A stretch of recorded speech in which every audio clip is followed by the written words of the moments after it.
আমি এখন এসেছি মতলব থানার সিতারকান্দি গ্রামে ভবতোষ বাবুর কাছে। ভবতোষ বাবু দীর্ঘদিন ধরে গীতা বেদ নিয়ে অনেক পড়াশোনা করেছেন, অনেক রিসার্চ করেছেন, গবেষণা করেছেন এবং সেই দৃষ্টিতে তার দার্শনিক দৃষ্টিভঙ্গি কি আমি সেই ব্যাপারে কথা বলছেন। আসলে এই বেদ এবং গীতার মধ্যে কোনটি প্রধান গ্রন্থ এবং কোনটি সত্য কোনটি অসত্য এই নিয়ে সনাতন ধর্মীদের মধ্যে বেশ বিভ্রান্তির মধ্যে আছে। তাই আজকে আমরা ভবতোষকে আমরা কাছে জানতে যাব যে অনেকে বলে বেদ আর গীতার মধ্যে কোনো পার্থক্য নেই, আবার কেউ বলে গীতা হলো বেদের সার। পাশাস্তিক দর্শন বলে ভগবান শ্রীকৃষ্ণের চরণ যুগল থেকে বেদের ব্রহ্ম, ঈশ্বর দেবতা শত কোটি যোজন দূরে। কিন্তু সত্যিটা জানতে আজকে আমরা আপনার কাছে এসেছি। আপনি আমাদেরকে এই যে একটা বিভেদ, এই যে অন্ধকার, এই অন্ধকার যুগে সত্যি আলোটা আমাদেরকে জানাবেন। নমস্কার, আমরা এখন পরিচিত হচ্ছি যে সিতারকান্দি গ্রামের ভবতোষ বাবু। ভবতোষ বাবু, আপনি এই ব্যাপারটা একটু ব্যাখ্যা করবেন। নমস্কার। হ্যাঁ, বিমলবাবু ঠিকই বলেছেন, সমাজ ব্যবস্থায় এ নিয়ে একটা বিভ্রান্তি চলছে। বেদ আর গীতার মধ্যে সত্যি কি কোনো পার্থক্য আছে? বেদ কি আমাদের প্রধান ধর্মগ্রন্থ, নাকি বেদ আমাদের প্রাচীন ধর্মগ্রন্থ? অনেকেই বলে উপনিষদ যদি গাভী হয়, শ্রীকৃষ্ণ হলো দহনকারী, অর্জুন হলো বাছুর, আর গীতা হলো দুধ। তাহলে প্রশ্ন হলো, গীতা কি পুরোপুরি বেদ থেকেই এসেছে? এই প্রশ্নগুলো অনেকেই মানতে চান না। প্রশ্ন না করলে উত্তর পাওয়া যাবে না। আজ এই ভিডিওতে আমরা একে একে সব প্রশ্নের উত্তর দেব। সঙ্গে থাকুন অধ্যাত্ম বিজ্ঞান ইউটিউব চ্যানেল থেকে। আমি ভবতোষ বলছি। প্রথমে আসি সময়রেখা। সময়রেখা একটা ভীষণ ফ্যাক্টর। বেদ আর গীতাতে বলা হয়েছে যে দিন রাত পার্থক্য। আসলে কি বেদ আর গীতা দিন রাত পার্থক্য? এটাই সময়রেখা থেকে বোঝা যাবে। মানুষ পৃথিবীতে এসেছে প্রায় আজ থেকে 10 লক্ষ বছর আগে, আর বেদের রচনা শুরু হয়েছে প্রায় 15,000 বছর আগে। এই ঋগ্বেদ রচনার প্রায় 7,000 বছর পরে, আজ থেকে প্রায় আনুমানিক 3,500 বছর আগে গীতার আবির্ভাব, আর পৌরাণিক হিসাবে প্রায় 5,000 বছর আগে। এইটাই হলো দিনরাত পার্থক্য। এই যে সময়, বেদ আর গীতার যে মৌলিক যে পার্থক্য, এই কথাই বলে দেয়। আমি বলছিলাম বেদ আর গীতার মধ্যে দিনরাত পার্থক্য, একে একে পার্থক্যগুলি বলে যাব। তো একে একে পার্থক্য বলার আগে আমি যে মৌলিক পার্থক্যটা সেটা আপনাদের সামনে তুলে ধরতে চাচ্ছি। মৌলিক পার্থক্যটা হলো, বেদ যদি থিওরিক্যাল হয় অর্থাৎ, তাহলে গীতা হবে প্র্যাকটিক্যাল। তো এরপরে আসি উপাসনার দৃষ্টিভঙ্গিতে। বেদের ঋষিরা বলে যে আপনারা ঈশ্বরের কাছে প্রার্থনা করেন, আর গীতা কিন্তু প্রার্থনার কথা বলে না। গীতা বলে যে গীতায় শ্রীকৃষ্ণ নিজেই এসে, ঈশ্বর নিজেই এসে বলে আমার ধ্যান করো। তারপরে ঈশ্বর ধারণার ক্ষেত্রে পার্থক্যটা কি আপনারা একটু খেয়াল করলে দেখবেন যে বেদে বহু দেব দেবতা, প্রকৃতি পূজা, এই প্রকৃতি পূজা থেকেই বেদের এই উপাসনার ধারণাটা, ঈশ্বর উপাসনা শুরু হয়েছিল। তখন পাহাড় পূজা, বড় গাছ পূজা থেকে শুরু করে দেব দেবতা, তারপরে হিরণ্যগর্ভ ধারণা, এই ধারণাগুলি একে একে এক এক সময় এই ঈশ্বর ধারণাগুলি দিয়ে গেছেন। কিন্তু গীতার সেই রকম না। গীতা পরম পুরুষ শ্রীকৃষ্ণ নিজেই এসে বলল যে এই এত দেব দেবতা না, একমাত্র আমি তোমাদের লক্ষ্যের দিকে নিয়ে যাব। তারপর যদি আমরা চরম লক্ষ্যের পার্থক্যটার কথা চিন্তা করি, চরম লক্ষ্যের ক্ষেত্রে দেখা গেছে যে বেদে চরম লক্ষ্য হলো স্বর্গলাভ, কিন্তু গীতা এই বেদের স্বর্গলাভের কথা বলেনি। গীতা বলছে যে চরম লক্ষ্য হলো মুখ্য লাভ করতে হবে। তারপরে আসে মত পথের যে পার্থক্যটা আছে। বেদে বহু মত পথের কথা বলা হয়েছে, কিন্তু এই বহু মত পথ থেকে বেদ কীভাবে একের দিকে নিয়ে যাবে এটা বেদ বলেনি, বলতে পারেনি। গীতায় শ্রীকৃষ্ণ ভগবান নিজে এসে এই যে বহু মত পথ, এই বহু মত পথকে একের দিকে, একের পানে নিয়ে গেছে। এই যে ডাইভার্সিটিটা আছে, এই ডাইভার্সিটিটাকে একের পানে নিয়ে গেছেন। তারপরে যদি এই যে জাতপাতের পার্থক্যটার কথা বলি, জাতপাতের ক্ষেত্রে দেখা গেছে যে বেদে জন্মসূত্রে জাতপাত, আর গীতা কিন্তু তা না। গীতায় জাতপাত হলো কর্মসূত্রে। গীতা তারপর বহুত্ব বনাম যে একত্ব, এই যে বেদের যে বহুত্ববাদ, কিন্তু গীতায় এই বহুত্বকে একের দিকে নিয়ে গেছে। বেদ বলতে পারিনি কিভাবে জীব শিব হবে, কিভাবে চাঁদ, কিভাবে প্রদীপের শিখা চাঁদকে ছুবে, নদী কিভাবে সাগরে মিশবে। গীতা সেই কথাই বলেছে, সেই মুক্তির পানে সেই ক্ষুদ্র কিভাবে বৃহৎ হবে, মানুষ কিভাবে ঈশ্বরে মিশে যাবে, এটা গীতায় বলা আছে। এটা একটা বিশাল পার্থক্য। এই ক্ষেত্রে যদি আমার যে অবস্থান যদি বলি, সেক্ষেত্রে আমার অবস্থান মানে আমি যে বক্তার, এই আমার অবস্থানটা হলো বেদের ঋষিরা হলো মহামানব। তো বেদের ঋষিরা মহামানব। এই মহামানব অর্থাৎ যারা মানব কল্যাণে কাজ করে গেছেন তারাই ঋষি। আজকাল আমাদের যে বিজ্ঞানী তারাও কিন্তু ঋষি, কিন্তু গীতার শ্রীকৃষ্ণ পরম পুরুষ, তারক ব্রহ্ম, এখানে তার এই যে বিশালত্ব। তারপরে অনুসারীদের মধ্যে একটা বিশাল পার্থক্য আছে। আজকাল যারা ধর্ম অনুশীলন করেন, তারা বেদে যারা অনুশীলন করেন তারা হলো বৈদিক, আর গীতার যারা অনুশীলন করেন তারা হলো তান্ত্রিক ধারা অনুশীলন করেন।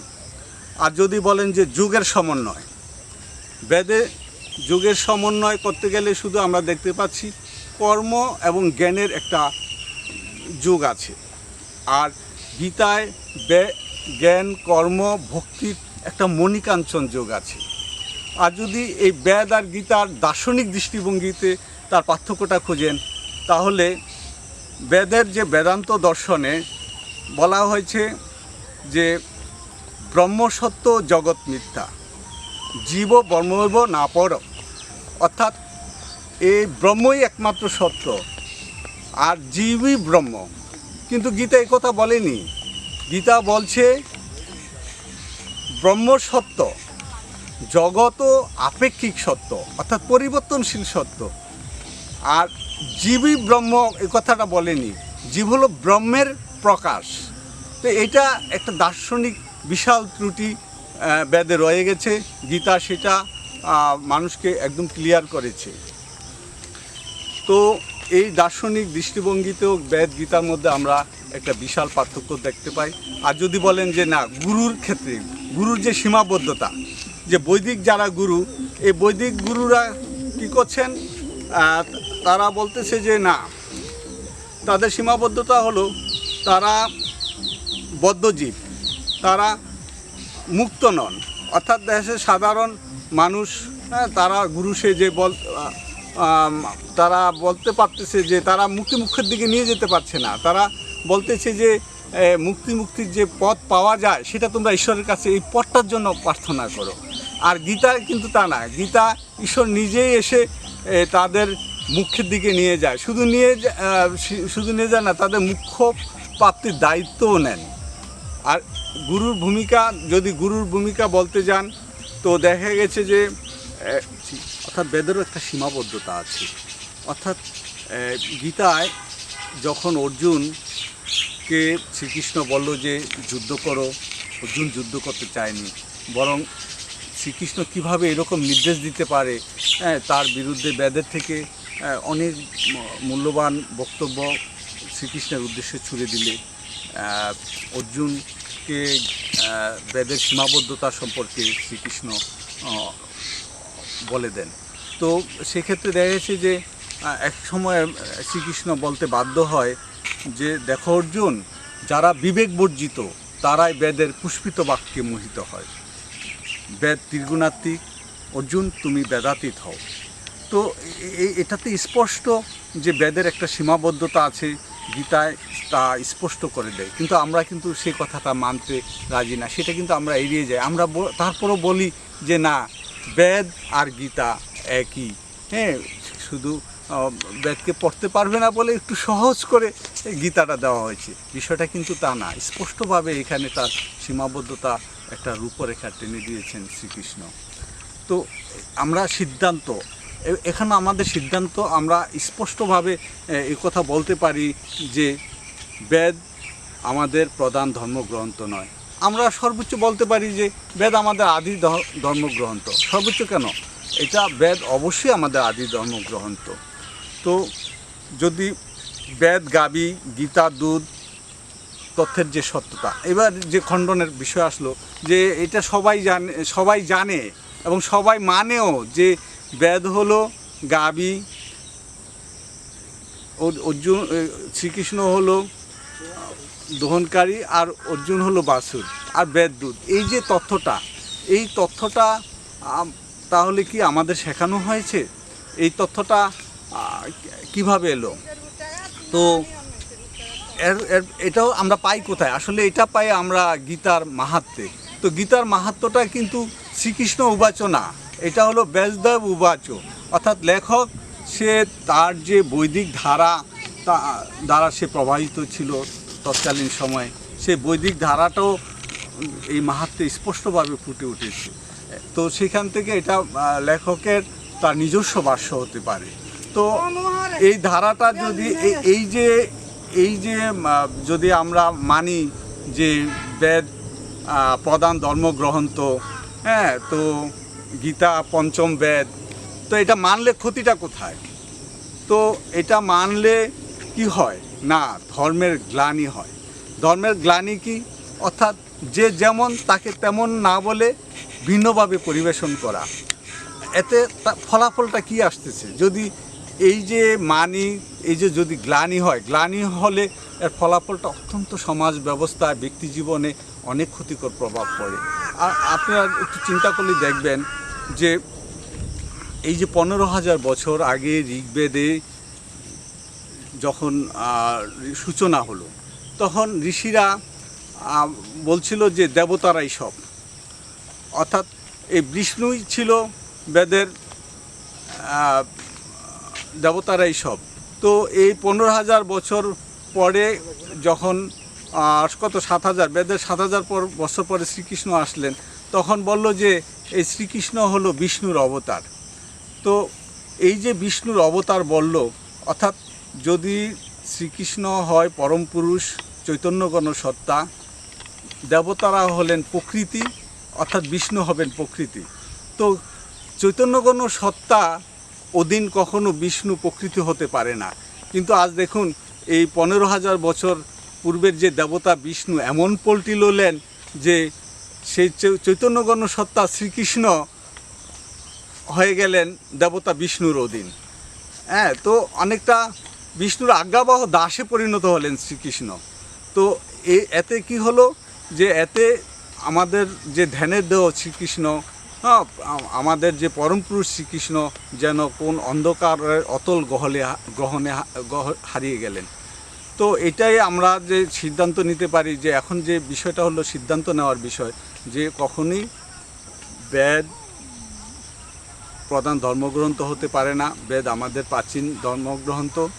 তবে বেদের যে সেই প্রাচীনকালে মানুষের মধ্যে যে জ্ঞানের যে বহিঃপ্রকাশ ঘটেছিল, সেই ঋষিরা তাদেরকে আমরা, তাদের যে প্রয়োজন আজও ফুরিয়ে যায়নি। সেই মানুষের প্রথম যে জ্ঞানের উন্মেষণ ঘটেছিল ঋষিদের মধ্যে, তাই ঋষিরা আজও নমস্য, শুধু আজও না, তারা চির নমস্য হয়ে আমাদের মাঝে থাকবেন। শেষ কথা, মাইক ড্রপ। আজকের এই সংক্ষিপ্ত পরিসরে আমরা জোর দিয়ে বলতে পারি, বেদ ও গীতার মধ্যে মিল খুব সামান্য, পার্থক্য দিবালোকের মতো স্পষ্ট। বেদ ও গীতার দূরত্ব কোটি কোটি যোজন, অর্থাৎ বেদের ঋষি, দেবদেবী, ঈশ্বর ও ব্রহ্ম। গীতার তারক ব্রহ্ম শ্রীকৃষ্ণের চরণযুগল থেকে কোটি কোটি যোজন দূরে অবস্থিত। তাই প্রশ্ন এটা না যে গীতা গুরুত্বপূর্ণ কিনা, প্রশ্নটা হলো গীতাকে বেদের জায়গায় বসানো ঠিক কিনা। উত্তর পরিষ্কার না। এই কথাগুলো যদি নতুন মনে হয় তাহলে বুঝবো ভিডিওটা কাজে লেগেছে। ভালো লাগলে লাইক দিবেন, শেয়ার করবেন, আর এমন সত্য তত্ত্বভিত্তিক আলোচনা জানতে চাইলে পাশে থাকবেন। তো সবাইকে নমস্কার।